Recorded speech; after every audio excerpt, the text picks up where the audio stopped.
Saya pernah berpikir bahwa cinta sejati hanyalah mimpi bagi orang seperti saya, hingga malam itu ketika ayah sahabatku, John, yang selalu tampak lurus dan tegas, memeluk saya dengan kehangatan yang membakar jiwa. Saya terkejut, jantung berdegup kencang, karena dia, pria paruh baya asal Australia yang telah lama tinggal di Indonesia, tiba-tiba mengungkap rahasia hatinya yang selama ini terkubur di balik topeng kehidupan keluarga sempurna. Itu adalah momen yang mengguncang dunia saya, membuat saya mempertanyakan segala norma masyarakat Indonesia yang konservatif, di mana cinta seperti ini sering dianggap tabu dan penuh kontroversi. Nama saya adalah Ari, seorang pemuda berusia 25 tahun yang tinggal di Jakarta. Saya lahir dan besar di keluarga sederhana di pinggiran kota, di mana nilai-nilai tradisional Islam masih kuat dipegang. Sejak remaja, saya menyadari orientasi seksual saya berbeda. Saya tertarik pada sesama pria, tapi saya menyembunyikannya rapat-rapat, takut akan penolakan dari keluarga dan masyarakat. Sahabat saya, Budi, adalah satu-satunya orang yang tahu rahasia itu. Kami berteman sejak SMA, berbagi mimpi dan tawa di tengah hiruk-pikuk ibu kota. Budi tinggal bersama ayahnya, John, setelah ibunya meninggal karena kanker 5 tahun lalu. John adalah ekspatriat yang datang ke Indonesia untuk bisnis pertambangan, tapi akhirnya jatuh cinta pada budaya kita dan memutuskan tinggal. Dia menikah dengan Ibu Budi, seorang wanita Jawa yang cantik dan lembut. John selalu tampak seperti pria ideal. Tinggi, berotot dari olahraga rutin, rambut pirang yang mulai beruban, dan sikap yang tegas tapi adil. Dia adalah sosok ayah yang Budi banggakan, dan bagi saya, dia adalah figur yang jauh, tak tergapai. Pertama kali saya bertemu John adalah saat ulang tahun Budi yang ke-20. Kami mengadakan pesta kecil di rumah mereka di kawasan Kemang, yang dikelilingi taman tropis dengan pohon mangga dan anggrek liar. John menyambut saya dengan jabat tangan kuat, matanya biru menatap tajam. "Selamat datang, Ari. Budi sering cerita tentangmu," katanya dengan aksen Australia yang kental, tapi bahasa Indonesianya lancar setelah bertahun-tahun di sini. Saya tersenyum, tapi hati saya bergetar. Ada sesuatu dalam tatapannya yang membuat saya gelisah, seperti api kecil yang menyala di dada. Sejak itu, saya sering berkunjung ke rumah Budi. Kami belajar bersama, bermain sepak bola di lapangan dekat rumah, atau sekadar nongkrong di warung kopi sambil mendengarkan musik dangdut Remi. John selalu ada di sana, kadang bergabung dalam obrolan kami. Dia cerita tentang petualangannya di Papua, di mana dia bekerja dulu, menghadapi hutan lebat dan suku-suku asli. Saya terpesona oleh ceritanya, tapi juga oleh caranya memperhatikan saya. Kadang saat Budi pergi sebentar, John bertanya tentang mimpi saya.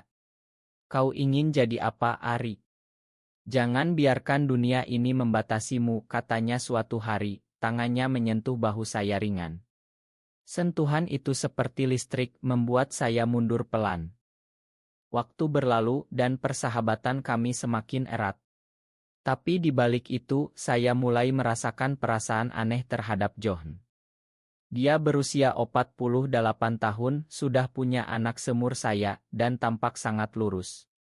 Pernah saya lihat dia berpelukan mesra dengan Ibu Budi dulu, dan sekarang dia masih memakai cincin kawinnya sebagai kenangan. Bagaimana mungkin saya jatuh cinta padanya?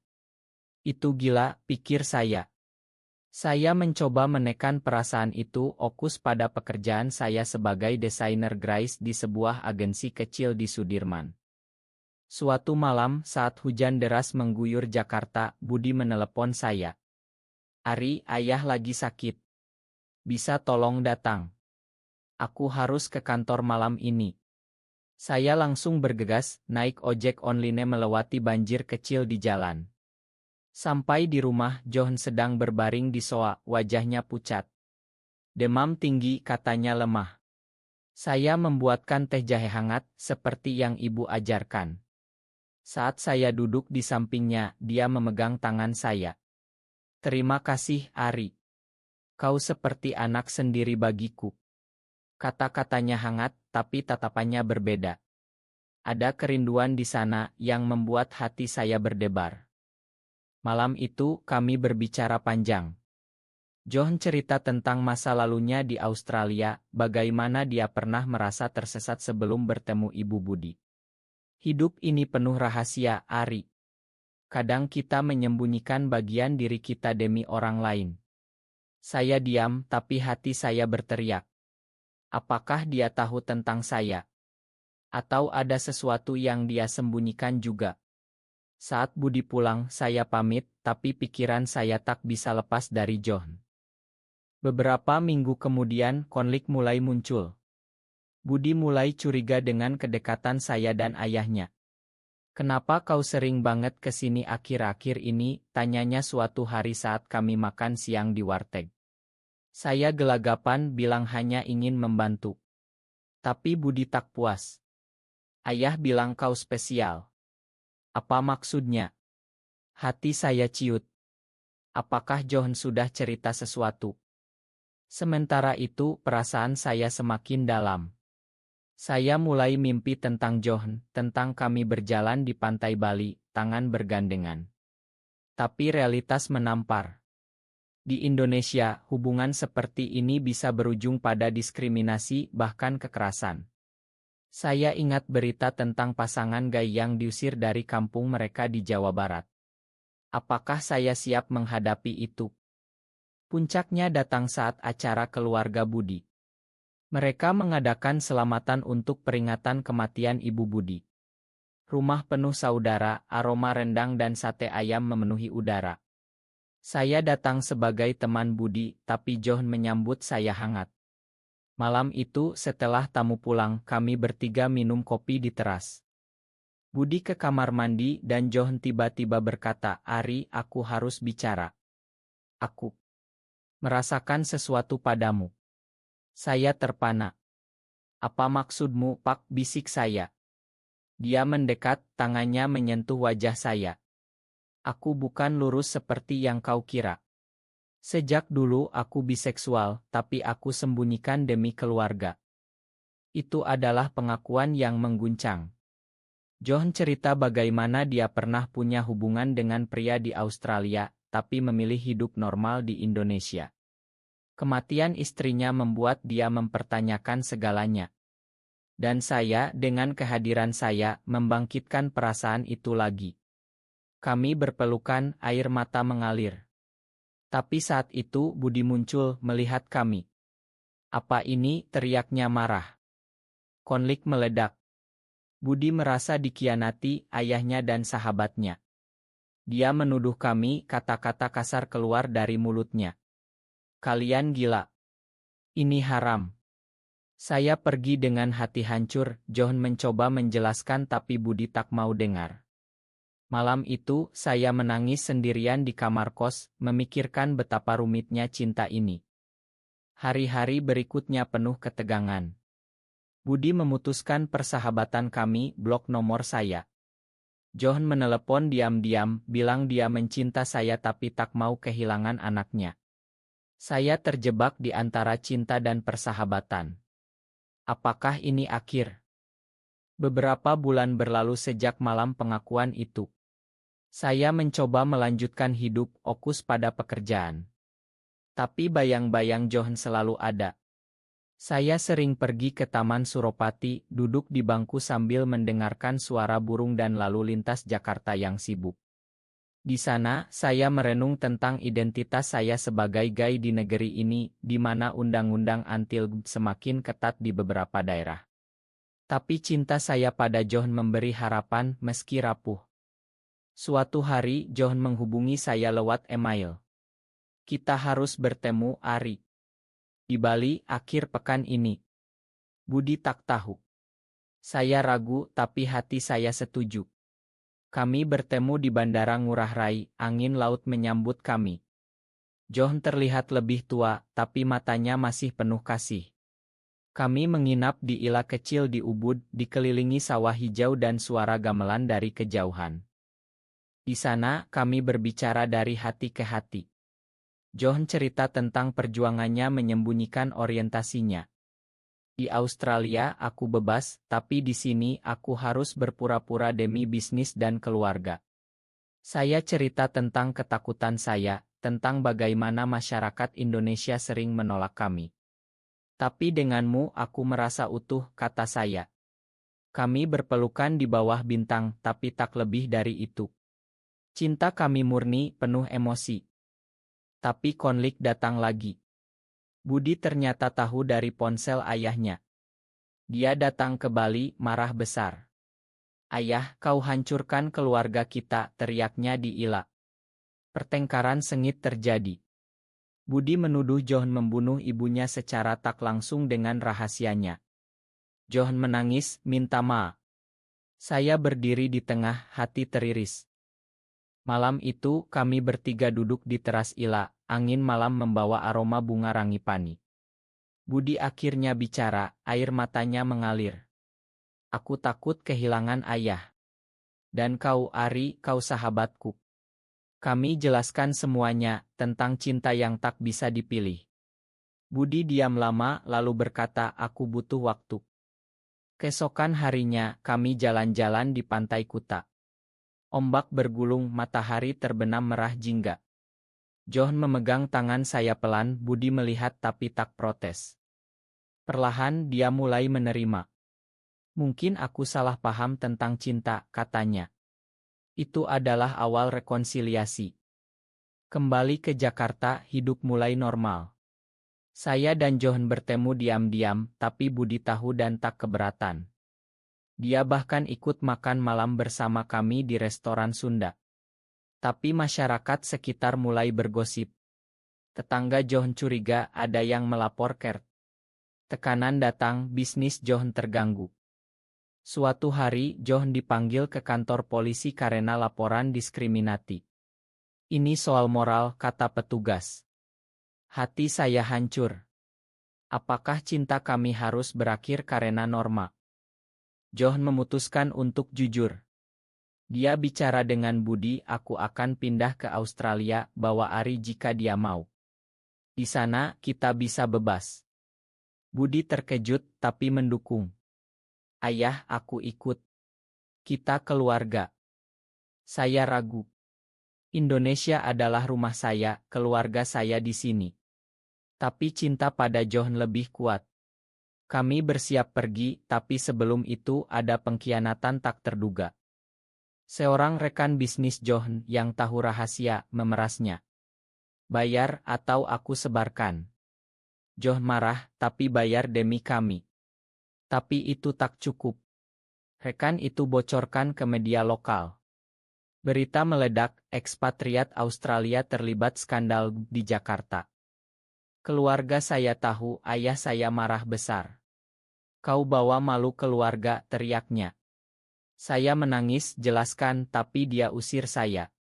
Hati saya remuk. Di tengah badai, John tetap di sisi saya. "Kita hadapi bersama," katanya. Budi juga dukung, bicara dengan ayah saya. Perlahan, ayah melunak, ingat nilai kasih sayang dalam agama kami. Akhirnya, kami pindah ke Sydney. Di sana, kami menikah secara sipil, Budi jadi saksi. Hidup baru dimulai, penuh harapan. Tapi kami tak lupakan Indonesia, sering pulang bantu komunitas di sana. Cinta kami mengajarkan bahwa meski ada pengkhianatan dan konflik, kasih sayang bisa menyembuhkan. Itu adalah pelajaran yang dalam. Tahun pertama di Sydney adalah perjuangan. Cuaca dingin kontras dengan panas Jakarta, tapi hati kami hangat. John bekerja di perusahaan konsultan, saya lanjut desain Grace Relance. Budi kuliah di universitas lokal, belajar bisnis. Kami tinggal di apartemen kecil dekat pantai Bondi, di mana ombak mengingatkan kami pada Bali. Tapi bayang masa lalu masih menghantui. Saya sering mimpi tentang ayah saya, wajahnya penuh kecewaan. Kami hubungi ya Ideo Chal, tapi percakapan kaku. "Kapan pulang?" tanyanya suatu hari. "Saat kau terima aku apa adanya," jawab saya. Dia diam, tapi tak putus hubungan. John juga punya beban. Rekan bisnis yang memerasnya dulu masih mengancam dari jauh. Dia ingin lebih, kata John suatu malam, wajahnya tegang. Kami lapor polisi Australia, tapi bukti kurang. Itu jadi sumber ketegangan, membuat John sering marah kecil. Suatu hari, Budi datang dengan berita buruk. Ayah, rekanmu itu datang ke Sydney. Dia tahu alamat kita. Hati kami ciut. Apakah ini akhir damai kami? Malam itu, rekan itu, namanya Mark, muncul di depan apartemen. John, kau OWM, katanya dengan aksen kasar. John hadapi dia, pergi atau aku panggil polisi. Pertengkaran pecah, Mark pukul John. Saya dan Budi campur tangan, tapi Mark kabur. John terluka, tapi lebih dari isik, hatinya sakit. Ini karena rahasiaku, katanya menangis. Saya peluk dia, kita kuat bersama. Polisi tangkap Mark, dia diadili atas pemerasan. Itu adalah kemenangan kecil, tapi menguatkan ikatan kami.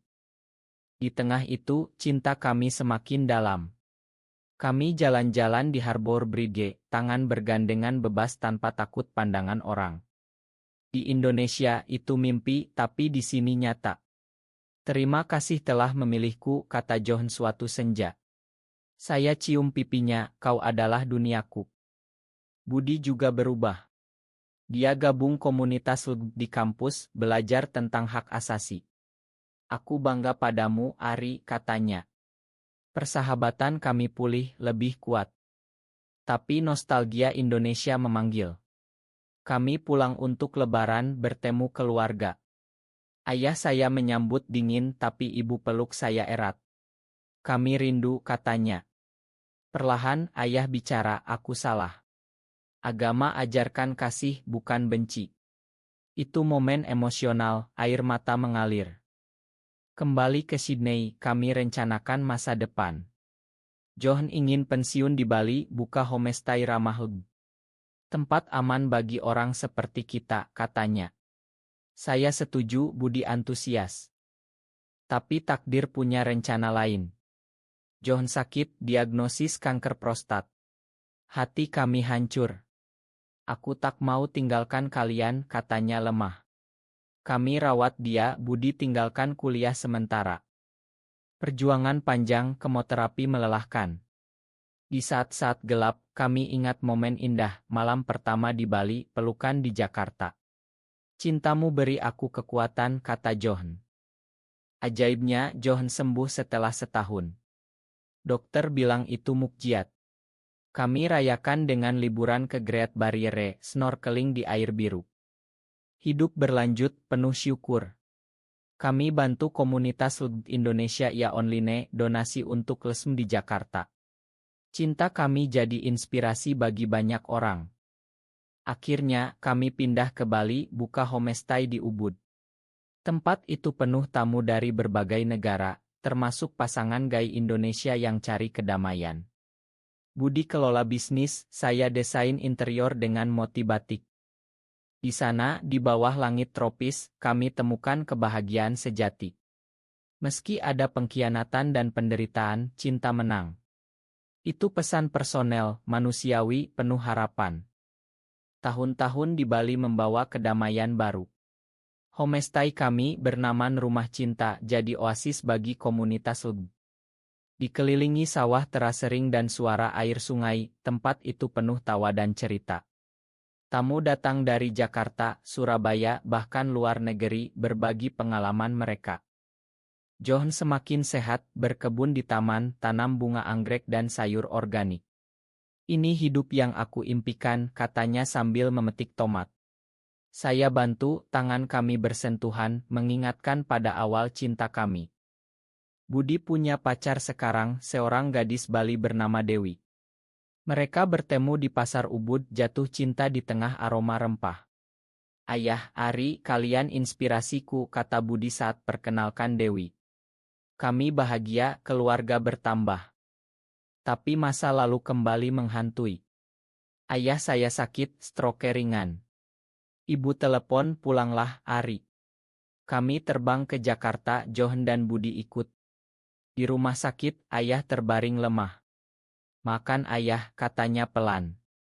Saya pegang tangannya, sudah, ya. Kita mulai baru. Itu momen rekonsiliasi penuh emosi. Selama di Jakarta, kami hadapi tantangan. Berita lama tentang kami muncul lagi di media sosial, kampanye anti-LGBT dari kelompok konservatif. Ancaman datang, email HT. John marah, kita tak boleh diam. Kami gabung demonstrasi damai di Monas, tuntut hak setara. Di tengah itu ada pengkhianatan dari dalam. Seorang tamu homestay yang ternyata mata-mata dari kelompok radikal, rekam video kami. Dia sebarkan online, tuduh kami promosi amoral. Bisnis terganggu, tamu batal. Hati kami remuk. Kenapa lagi, tanya John putus asa. Saya peluk dia karena cinta kita ancam mereka. Budi hubungi pengacara, kami lawan secara hukum. Proses panjang, sidang di Denpasar. Saksi datang termasuk aktivis terkenal.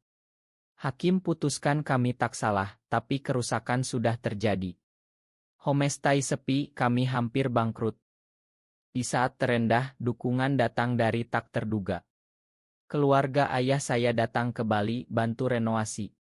Kami keluarga harus saling topang, kata paman. Komunitas lokal juga bantu, Desa Ubud terima kami sebagai bagian mereka. Perlahan, bisnis bangkit. Kami tambah program edukasi, workshop tentang toleransi. Tamu kembali, cerita kami jadi inspirasi.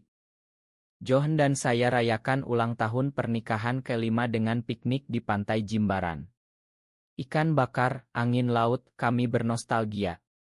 Dari malam itu di Jakarta, hingga sekarang kau buat hidupku bermakna, kata John. Budi menikah dengan Dewi di pura tradisional, kami jadi wali. Anak pertama mereka lahir, kami jadi kakek bahagia. Hidup penuh liku, tapi kami belajar, pengkhianatan bisa datang, tapi kasih sayang lebih kuat. Di Indonesia, perubahan lambat, tapi harapan ada. Kami lanjut berjuang untuk generasi mendatang. Cinta kami, meski dimulai dari tak terduga, jadi simbol ketahanan. 10 tahun sejak malam pengakuan itu, hidup kami stabil. Homestay berkembang jadi resort kecil, dengan kolam renang dan spa. Tamu dari seluruh dunia datang, termasuk selebriti Indonesia yang dukung. Kami bangga, tapi tetap rendah hati. John mulai tua, rambutnya putih seluruhnya, tapi semangatnya muda. Kami jalan pagi di sawah, bicara mimpi. Aku ingin lihat cucu kita besar, katanya.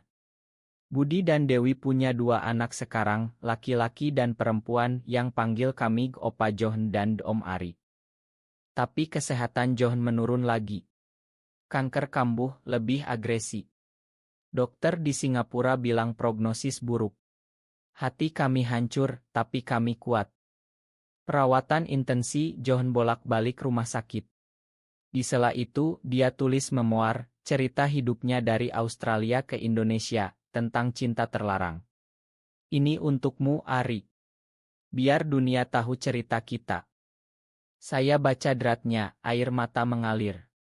Begitu banyak pengorbanan, pengkhianatan yang dia hadapi sendirian. Kenapa tak cerita dulu, tanya saya. Aku tak mau bebankanmu, jawabnya. Budi dukung penuh, bantu terbitkan buku. Judulnya Cinta di Balik Topeng jadi bestseller di Indonesia, meski kontroversial. Debat muncul, tapi juga dukungan dari generasi muda. Di tengah sakit, ada momen indah. Kami liburan keluarga ke Lombok, pantai pasir putih. John duduk di kursi roda, tapi tersenyum. Ini surga, katanya. Tapi akhir mendekat. Suatu malam di homestay, John panggil kami. Aku cinta kalian. Jangan sedih. Dia hembuskan napas terakhir di pelukan saya, damai. Dunia gelap bagi saya. Pemakaman di Bali, sesuai keinginannya, campur tradisi Kristen dan Hindu. Ratusan orang datang, termasuk ayah saya yang sudah tua.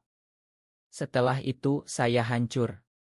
Budi rawat saya, ayah ingin kau lanjutkan. Saya ambil alih homestay, tapi hati kosong. Waktu sembuhkan luka. Saya gabung grup dukungan temukan teman baru. 1 tahun kemudian buku John diadaptasi jadi film sutradara Indonesia muda. Premier di Jakarta, saya hadir dengan Budi. Film itu sukses, ubah pandangan banyak orang. Pesan personel, cinta tak kenal batas, meski ada pengkhianatan dan kehilangan.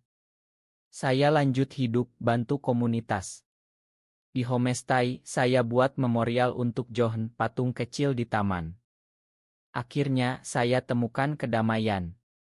Cinta kami abadi, ajarkan saya tentang ketahanan dan kasih sayang. Di Indonesia yang berubah pelan, harapan bersinar.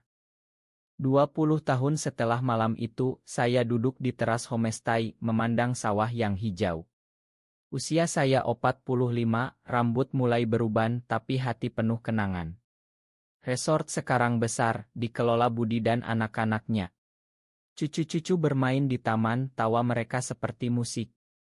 Ayah saya sudah meninggal, tapi sebelum itu kami rekonsiliasi penuh. Aku bangga padamu, katanya di akhir hayat. Itu penyembuh luka lama. Komunitas di Indonesia berkembang meski tantangan ada. Kami sponsori acara Pride kecil di Bali, promosi toleransi. Cerita kami inspirasi banyak pasangan. Suatu hari, seorang pemuda datang, mirip saya dulu. Saya baca buku John. Itu beri saya harapan. Saya cerita pengalaman tentang pengkhianatan, konflik, tapi juga kemenangan cinta. Hidup saya sekarang damai. Saya tak cari pasangan baru, John tetap satu-satunya. Tapi saya bahagia dikelilingi keluarga. Di akhir hari, saya berjalan ke pantai, ombak menyapa. Terima kasih John, bisik saya ke angin. Malam itu dulu mengubah segalanya, dari keterkejutan ke keabadian. Cinta kami, meski dimulai tak terduga, jadi legenda personel. Di negeri 1000 pulau, harapan untuk cinta bebas tumbuh.